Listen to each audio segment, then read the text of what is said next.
आवाज डेली हर्षित टीवी पर आप देख रहे हैं चमकते सितारे और दो बच्चों जो अपने हुनर से हमें प्रभावित किया। और आज हम खपरियावा में हैं और दोनों बच्चे का इंटरव्यू आप लोगों के बीच लाया हूं। आइए मिलते हैं बच्चों से और इनके नाम से ही जानेंगे, फिर इनके कामों को जानेंगे। क्या परिचय हुआ?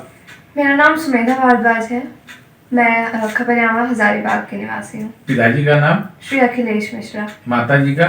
श्रीमती सविता रानी मिश्रा। मेरा नाम सुरांश भारद्वाज है और मैं खपरियावा हजारीबाग में रहता हूँ। मेरे पिताजी का नाम है श्री अखिलेश कुमार मिश्रा और मेरी माता जी का नाम है श्रीमती सविता रानी मिश्रा।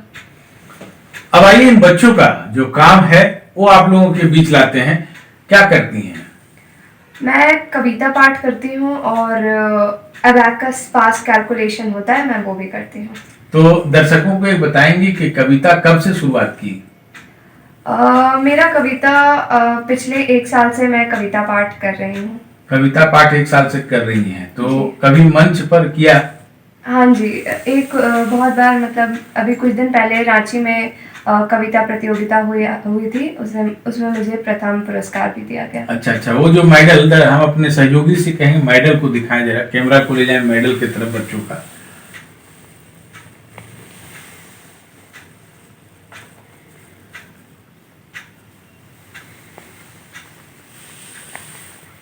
तो आपने देखा कि मेडल इन बच्चों ने अपनी मेहनत से हासिल किया है। और सीधे सीधे हम चलते हैं कविता की ओर। तो आपको जो मेडल मिला है, कविता का 4 लाइन उसको सुनाए। पहला कविता आप सुनाए। तो कविता का शीर्षक है मैं स्त्री हूँ। मैं स्त्री हूँ, मैं नारी हूँ, मैं कली हूँ, मैं फुलवारी हूँ, मैं दर्शन हूँ, मैं दर्पण हूँ, मैं नाथ, मैं ही गर्जन हूँ, मैं बेटी हूँ, मैं माता हूँ, मैं बलिदानों की गाथा हूँ, मैं श्रीमद् भगवद गीता हूँ, मैं द्रौपदी हूँ, मैं सीता हूँ, मैं द्रौपदी हूँ, मैं सीता हूँ। पुरुषों की इस दुनिया ने मुझको कैसी नियति दिखलाई, कभी जुए में हार गए, कभी अग्नि परीक्षा दिलवाई।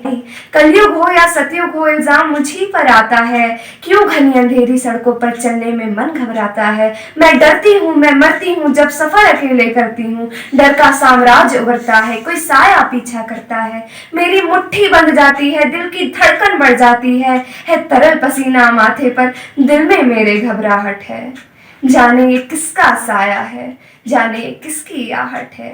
अंधेरे में उन हाथों ने मुझको बाहों में बींच लिया, एक ने मुंह पर हाथ रखा और एक ने आंचल खींच लिया, नारी के सम्मान को मिलकर तार तार सा कर डाला, अंधियारों के आंगन में फिर जार जार सा कर डाला।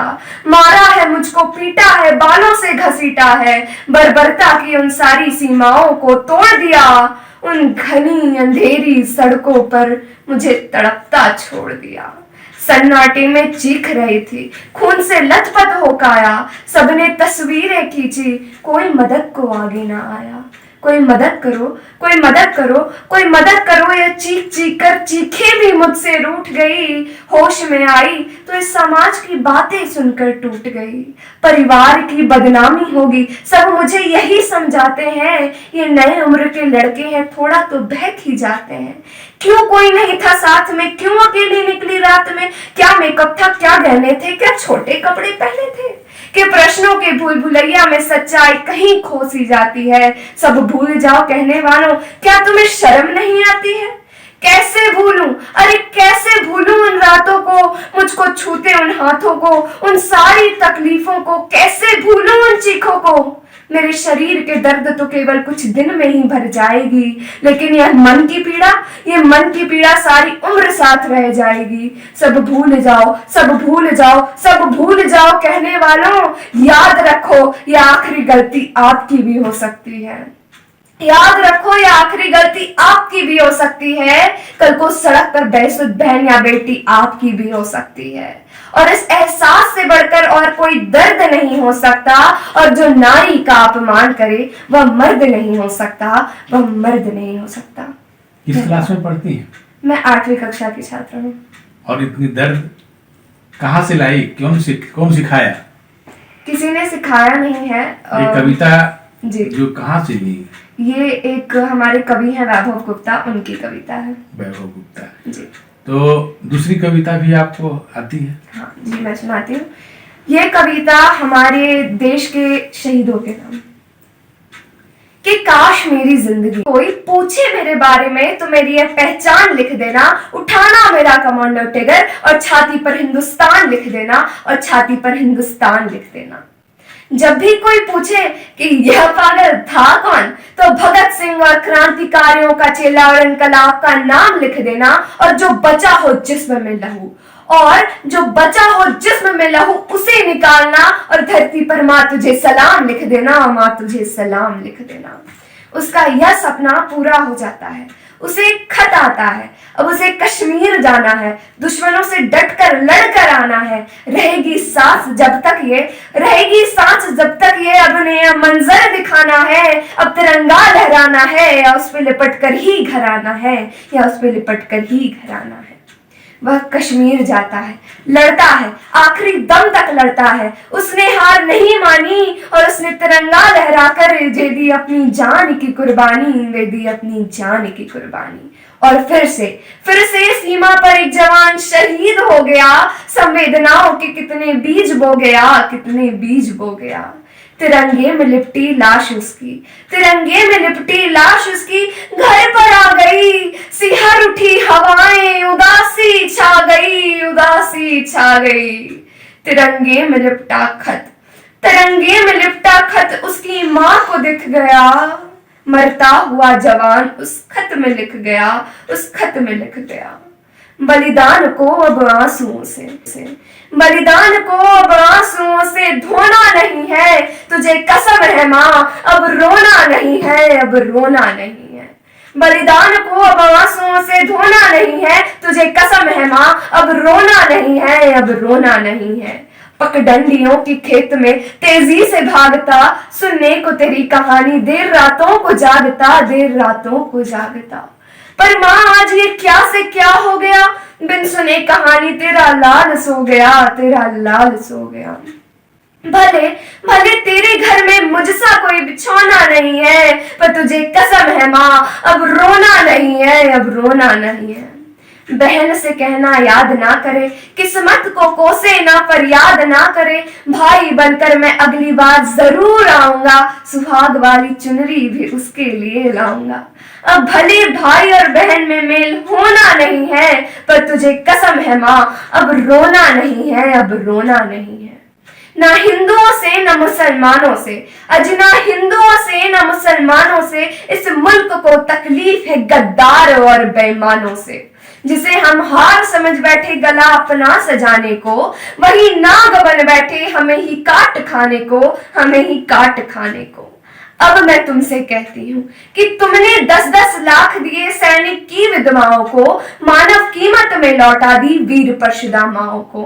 लो मैं तुम्हें 20 लाख देती हूँ, लो मैं तुम्हें 20 लाख देती हूँ, तुम किस्मत के ठोको, हिम्मत है तो मंत्री भेजे लड़ने अपने बेटों को, लड़ने अपने बेटों को। धन्यवाद। ये दूसरी कविता जो थी अभी जो बोल रही थी आप, वो किनकी लिखी हुई है? वो सीपू जी द्वारा लिखी गई है। सीपू जी द्वारा। तो ये जो कविता है दूसरे के बोला हुआ में आप लोग मेहनत करके अपने तरीके से अंदाज से बोलती हैं। और कविता है क्या? हाँ जी, मैं एक कविता आपको भगत सिंह के ऊपर सुना सकती हूँ। यह कविता वैभव गुप्ता द्वारा लिखी गई है कि आजादी का एक दीवाना नाम भगत सिंह लिखता था, आजादी का एक दीवाना नाम भगत सिंह लिखता था, गांव के बाकी सारे बच्चों जैसा ही तो दिखता था। सब गुड्डे गुड़िया खेलते थे, उसको आजादी प्यारी थी। भगत के दिल में इनकलाब की दबी हुई चिंगारी थी। उसके आंखों के ही सामने जलियांवाला बाग हुआ। जनरल डायर के आदोशों से कैसा खूनी फाग हुआ। उस दबी हुई चिंगारी ने फिर जन्म दिया एक ज्वाला को। क्रांतिकारी बना भगत सिंह त्याग प्रेम की माला को। सॉन्डर्स को मारा, बलिदानों की कसम भगत ने खाई थी, और किए धमाके संसद में बहरों को गूंज सुनाई थी। और भेजा जेल भगत सिंह को, भेजा जेल भगत सिंह को, उल्टी उल्टी गोरों की चाल हुई और पहली बार 116 दिन की भूख हड़ताल हुई। वह अड़ा रहा कि जिसने सपने इनकलाब के देखे थे, वह अड़ा रहा कि जिसने सपने इनकलाब के देखे थे, उस मूंछ की ताव के आगे घुटने अंग्रेजों ने टेके थे। वाह, बहुत बढ़िया। इस तरह के कविताएं कई होंगे और कई बोलती होंगी। अभी आपको 3 कविता सुने और तीनों इन्होंने सुनाया। अब हमारे बीच छोटे नवाब ही हैं, उनसे एक कविता सुनते हैं। आइए, छोटे नवाब के लिए थोड़ा सा माइक आप पकड़े, एंकरिंग कर लें और इनसे बात करें। कौन सा कविता पूछें इनसे, कौन सा कविता सुना रही हैं? मैं एक गांधी बाबा पर कविता बोलने वाला हूँ जो अमित शर्मा द्वारा लिखी गई है कि गांधी बाबा तुमने हमको एक मौन हथियार दिया, दोनों गाल सूझ गए लेकिन हमने ना एक वार किया। आदर्श तुम्हारे जिंदा है, बड़े महान हो तुम बापू, संपूर्ण विश्व में इस भारत की एक पहचान हो तुम बापू। अगर तुमने चाहा होता तुम भी ऐश ले सकते थे, देश बेचकर अंग्रेजों से मोटा कैश ले सकते थे, स्वदेशी का नारा देकर दिन भर चरखा चलाते थे, देश का खर्चा ना ज्यादा ना हो आधा लैंप जलाते थे।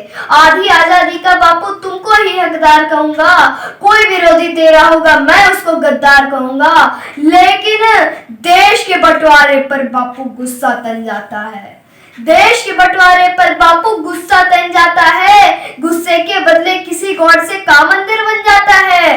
भारत माता की छाती पर, भारत माता की छाती पर चलता आ रहा रुका नहीं, सन 47 का बापू तुमसे बंटवारा रुका नहीं, सन 47 का बापू तुमसे बंटवारा रुका नहीं। तुमने तुमने तुमने तुमने बापू बोला था यह शाख नहीं छटने दूंगा, अरे इंच इंच कट जाऊंगा पर देश नहीं बटने दूंगा।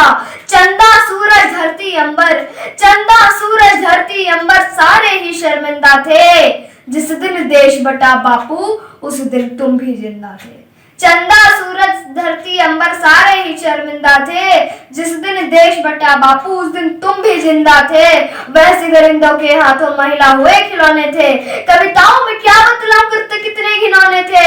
40 लाख मित्र लोगों का बोलो जिम्मेदार किसे कहूँ, देश बांटने वालों में बोलो गद्दार किसे कहूँ। अरे कितनी थी आंखें, कितनी थी आंखें जो रोते रोते पथराई थी, पूछ रही लावारिश लाशें जो कुत्तों ने खाई थी। हिंदुस्तान की माटी का परिवेश अधर में छोड़ दिया, तो हिंदुस्तान की माटी का परिवेश अधर में छोड़ दिया, बंटवारा करके भी बापू देश अधर में छोड़ दिया। अरे 2 थप्पड़ के बदले में, 2 थप्पड़ के बदले में 1 थप्पड़ तो मारा करते, अरे बंटवारा भी करना था तो ढंग से बंटवारा करते। तो ये छोटे नवाब थे, जरा नाम फिर से बता दो। मेरा नाम सूर्यांश भारद्वाज है। ये सूर्यांश है। तो हम अंतिम पैदान पर हम चाहेंगे कि दोनों बच्चे एक साथ कविता को सुनाए, दोनों भाई बहन हैं ये, और देखते हैं युगलबंदी में क्या लेकर के ये लोग आते हैं। और ये अंतिम पैदान पर हम सुनना चाहेंगे दोनों से। अभी हम आप लोगों को श्रीमद् भगवत गीता एक कविता के माध्यम से सुनाने जा रहे हैं। यह कविता श्री अमित शर्मा जी द्वारा लिखी गई है। तो कविता का शीर्षक क्या है? शीर्षक है यही कि हम भगवत गीता को एक कविता के माध्यम से सुनाने वाले हैं। अच्छा। ओके, तो जब पांडवों का वनवास और अज्ञातवास पूरा होने के बाद श्री कृष्ण जब शांति दूत के रूप में कौरवों के पास गए और उनसे कहा कि अगर आप आधा साम्राज्य पांडवों को नहीं दे सकते तो केवल 5 ग्राम दे दीजिए, मैं 5 गांव पर पांडवों को मना लूंगा और इस भीषण विध्वंस को दुर्योधन टाला जा सकता है। लेकिन दुर्योधन ने भगवान श्री कृष्ण को अपमानित करके भगा दिया और उनसे कह दिया कि ग्वाले यहां से भाग जा और उन 5 व्यक्तियों को बता देना कि बिना युद्ध के मैं एक सुई की नोक बराबर भी जमीन नहीं दूंगा। भगवान पांडवों से आकर कहते हैं कि अब तुम्हारे सामने युद्ध ही शेष है, वरना तुम्हारे पास कुछ नहीं बचता। यहाँ से कविता की पंक्तियां जन्म लेती हैं। एक तरफ कौरवों की सेना है और एक तरफ पांडवों की सेना है कि तलवार, धनुष और पैदल सैनिक कुरुक्षेत्र में खड़े हुए। एक बिंब बनाकर एक चित्र बनाता हूँ कि तलवार, धनुष और पैदल सैनिक कुरुक्षेत्र में खड़े हुए, रक्त पिपासु महारथी एक दूसरे सम्मुख अड़े हुए। कई लाख सेना के सम्मुख पांडव 5 बिचारे थे। एक तरफ थे योद्धा तब एक तरफ समय के मारे थे। महासमर की प्रति प्रतीक्षा में, महासमर की प्रतीक्षा में सारे ताक रहे थे जी, और पार्थ के रथ को स्वयं केशव हाँक रहे थे जी। और पार्थ के रथ को स्वयं केशव हाँक रहे थे जी। रणभूमि के सभी नजारे देखण में कुछ खास लगे। माधव ने अर्जुन को देखा, अर्जुन उन्हें उदास लगे। कुरुक्षेत्र का महासमर एक पल में तभी सजा डाला। 5 जन्य उठा कृष्ण ने मुख से लगा बजा डाला।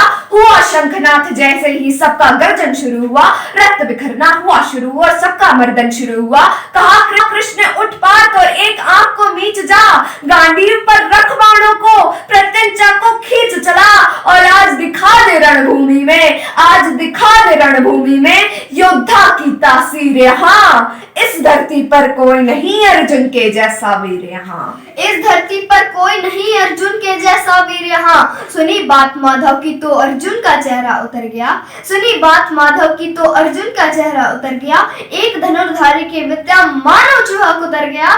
बोले पार्थ सुनो कान्हा, बोले पार्थ सुनो कान्हा, जितने सम्मुख खड़े हुए हैं हम तो इनसे सीख सीख कर सारे भाई बड़े हुए हैं। इधर खड़े बाबा भी शम ने मुझको बोध खिलाया है, गुरु द्रोण ने धनुष बाण का सारा ज्ञान सिखाया है। सभी भाई पर प्यार लुटाया कुंती माता हमारी ने, कमी कोई नहीं छोड़ी थी प्रभु माता गांधारी ने। ये जितने गुरुजन खड़े हुए हैं सभी पूजने लायक हैं। माना दुर्योधन दुशासन थोड़े से नालायक हैं। मैं अपराध क्षमा करता हूँ, अरे मैं अपराध क्षमा करता हूँ, बेशक हम ही छोटे हैं, ये जैसे भी हैं आखिर माधव सब ताऊ के बेटे हैं। कि जैसे भी हैं आखिर माधव सब ताऊ के बेटे हैं, और छोटे से भूभाग के खातिर हिंसक नहीं बनूंगा मैं। इंद्रप्रस्थ के इतने बड़े साम्राज्य को एक धर्म से भटका हुआ योद्धा अर्जुन छोटा सा जमीन का टुकड़ा बताता है, और भगवान श्री कृष्ण से कहता है कि छोटे से भूभाग के खातिर हिंसक नहीं बनूंगा मैं, छोटे से भूभाग के खातिर हिंसक नहीं बनूंगा मैं, स्वयं ताक कर अपने कुल का विध्वंसक नहीं बनूंगा मैं। अरे खून सने हाथों को होता राजभोग अधिकार नहीं, परिवार मार कर गद्दी मिले तो सिंहासन स्वीकार नहीं। परिवार मारकर गद्दी मिले तो सिंहासन स्वीकार नहीं। और रथ पर बैठ गया अर्जुन, मुंह माधव से मोड़ दिया। रथ पर बैठ गया अर्जुन, मुंह माधव से मोड़ दिया। आंखों में आंसू भरकर गांडीव हाथ से छोड़ दिया। आंखों में आंसू भरकर गांडीव हाथ से छोड़ दिया। गांडीव हाथ से जब छूटा माधव भी कुछ अकुलाए थे। भगवान ने सोचा कि इसमें तो बेइज्जती करा दी, इससे अच्छा मैं शंखनाद नहीं करता। लेकिन भगवान अपनी बेइज्जती कभी स्वीकार नहीं करते कि गांडीव हाथ से जब छूटा माधव भी कुछ अकुलाए थे। शिष्य पार्थ पर गर्व हुआ, मन ही मन मुस्काए थे। मन में सोच लिया अर्जुन की बुद्धि ना सटने दूंगा, समर भूमि में पार्थ को कमजोर नहीं पड़ने दूंगा। धर्म बचाने के खातिर एक नव अभियान शुरू हुआ। उसके बाद जगत गुरु का गीता ज्ञान शुरू हुआ। तो आइए मैं यहाँ पर इनको रोकूंगा। मैं आपको बताना चाहता हूँ कि ये श्रीमद् भागवत से ली गई है, महाभारत की ये प्रसंग है। और इस प्रसंग में अर्जुन को भगवान गीता सुनाते हैं इसके आगे। और हम बताना चाहेंगे कि समय के अभाव में गीता पर हम आपको नहीं ले जा पाएंगे, लेकिन दोनों की प्रतिभा और दोनों की लगन आपके बीच है। और अगले कड़ी में फिर कुछ चमकते सितारे को लेकर के आऊंगा। आवाज डेली हर्षित टीवी पर आप सभी को फिर से समय के अनुसार नए प्रतिभा को लेकर आऊंगा, ये मेरा वादा है। आवाज डेली हर्षित टीवी से मैं प्रदीप पाठक।